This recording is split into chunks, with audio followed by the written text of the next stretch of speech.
Assalamualaikum warahmatullahi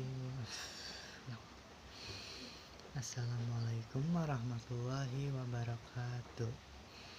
Marilah kita panjatkan puji dan syukur kepada kehadiran Allah Subhanahu wa Ta'ala dengan mengucapkan Alhamdulillahirabbil alamin atas limpah rahmat dan anugerah yang teramat besar kepada kita, yaitu berupa kenikmatan yang banyak, nikmat hidup, nikmat sehat, dan nikmat kesempatan, sehingga pada saat ini kita masih diberi kesempatan untuk dapat hadir di tempat yang penuh dengan berkah ini. Bersolawat kepada Nabi Muhammad Sallallahu Alaihi Wasallam dengan mengucapkan Allahumma sholli ala Sayyidina Muhammad wa ala alihi washabbihi wasallam. Hadirin jamaah majelis ilmu yang berbahagia, lisan merupakan salah satu anugerah terbesar yang telah Allah berikan kepada kita semua. Meskipun ukurannya kecil, tapi pengaruh dan akibatnya amatlah luar biasa. Dengan lisan seseorang akan selamat dunia maupun akhirat. Jika lisan dipergunakan untuk menebar kebaikan dan untuk memberi nasihat yang baik untuk orang lain. Dan dengan lisan juga manusia akan mendapatkan celaka. Mengapa demikian? Karena yang teramat besar jika manusia tidak pandai menjaga lisan dan mencela untuk menghina orang lain, maka lisan juga akan meninggalkan atau bahkan meninggikan derajat seseorang yang menjaganya dan menghinakan mereka bagi yang menyia-nyiakan lisannya. Lisan diibaratkan seseorang yang memegang pisau, tergantung dengan bagaimana seseorang menggunakannya. Jika ia menggunakan untuk melukai seseorang, maka dirinya akan terancam dalam bahaya. Dalam sebuah ungkapan dikatakan bahwa artinya keselamatan manusia tergantung pada kemampuannya menjaga lisan. Siapa yang menanam benih kebaikan dengan lisannya, dia akan menuai buah manis kemudian hari. Dan siapa yang menanam benih keburukan dengan lisannya, dia akan menuai buah pahit penyesalan. Abdullah bin Mas'ud pernah berkata, "Wahai lisanku, ucapkanlah kata-kata yang baik, niscaya engkau akan beruntung.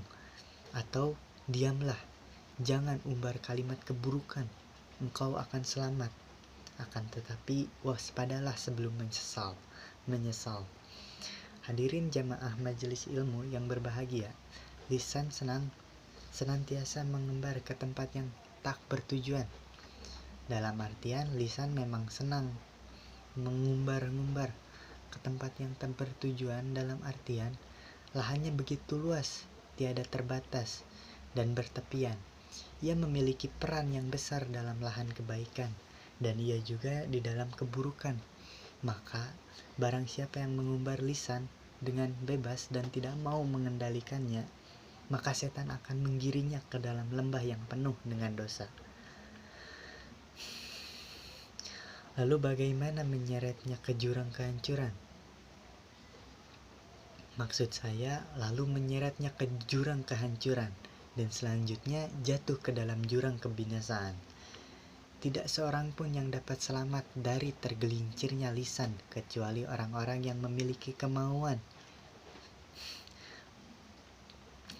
yang tinggi untuk mengendalikannya dengan tali agama Allah Subhanahu wa Ta'ala, sehingga lisan seseorang tidak mengeluarkan ungkapan kecuali sesuatu yang bermanfaat di dunia maupun di akhirat.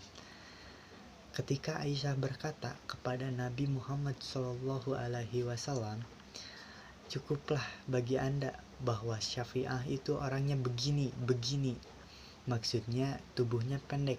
Maka Nabi bersabda kepadanya, "Engkau telah mengucapkan sesuatu perkataan yang bila dicampurkan dengan air laut, niscaya dia akan merubahnya."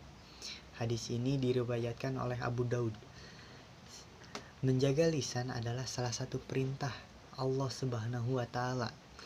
Adanya perintah ini untuk mengurangi perseteruan dan perkelahian antara sesama manusia, agar manusia dapat hidup berdampingan dan tidak ada perselisihan serta permusuhan. Adanya perkataan yang dapat melukai perasaan orang lain akan membuat seseorang tidak memperoleh ridho dari dan berkah Allah Subhanahu wa Ta'ala. Ketika berada di akhirat kelak, segala apa yang diucapkan dengan lisan, maka kita pasti akan diminta pertanggungjawabannya atas apa yang pernah keluar dari lisannya. Maka dari itu, jagalah lisan kita dari 3 hal yang dapat menyelamatkan kita dari kehancuran serta kebinasaan.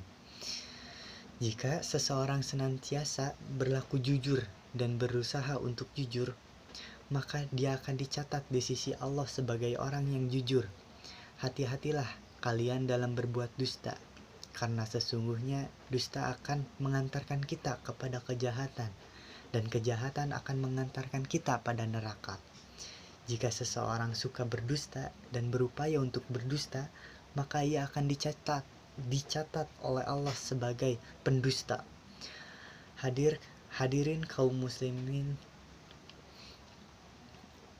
hadirin kaum muslimin yang berbahagia, demikianlah perintah dari Allah dan Rasul-Nya dalam Al-Quran dan dalam hadis yang telah diriwayatkan, agar kita sebagai umat Islam dapat menjaga lisan kita, agar kita nanti mendapatkan surganya Allah Subhanahu wa Ta'ala.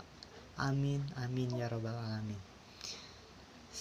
Sekian ceramah yang dapat saya sampaikan.